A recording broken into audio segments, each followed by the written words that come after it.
When Latif Madoi was arrested by security operatives on 13th May, he was not scared because he had not committed any crime. He knew it would only be a matter of time before he was released. Police spokesperson Fred Enanga would later reveal that Madoi was arrested for being in possession of government stores, in particular those resembling what the security forces wear. He was charged in court and remanded to Kasangati prison. Still, he had no fears about being jailed. He got the shock of his life when the prison authorities announced that the dreadlocks that he had grown for the last 17 years would have to go. This is Latif Madoi before his hair was cut. He had maintained it for 17 years without trimming it, and he actually treasured his hair a lot. And he told us he was determined to keep it that way for many more years. It was very emotional, and I don't want to get into that anymore. I had to believe and accept. Because when I got into prison, I later learned that some people, when they are arrested and imprisoned, they don't cut off their hair, for reasons being that in their culture they don't cut off their hair. There was an Indian who was in the prison and a Sudanese, but I also made a request at the court that my hair should be kept.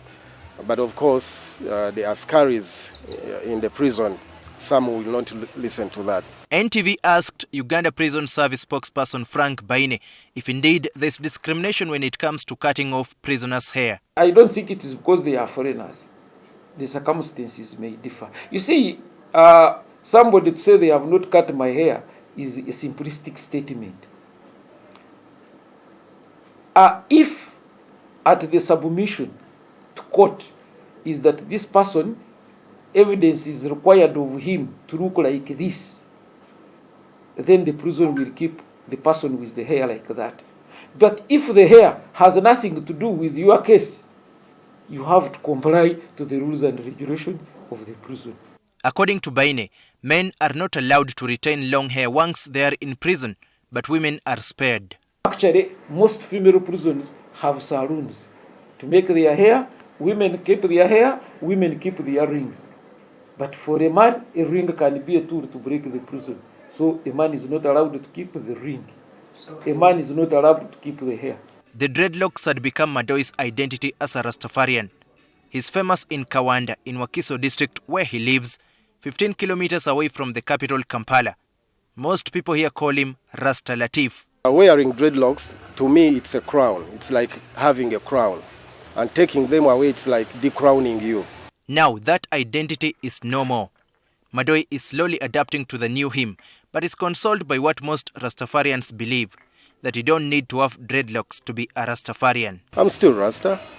I can still grow my hair, and I'll still do jawax. Luckily, he was given his hair back.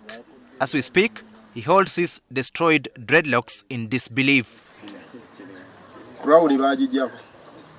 For now, he's determined to grow back his hair and hopes to have his dreadlocks long again. Of course, patience is the name of the game, as it could be at least a decade before he gets them to a length that makes him happy. I'm going to make a hat. I'm going to do a creative with it. Someone can copy style, someone can buy, but I'll be using it myself, you know, to have different identities, different looks. Meanwhile, Madoi is committed to his fashion design job. He's into teaching and is running a training institution.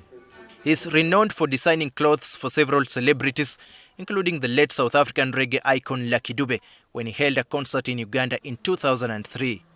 Daniel Kibet, NTV, Tonight.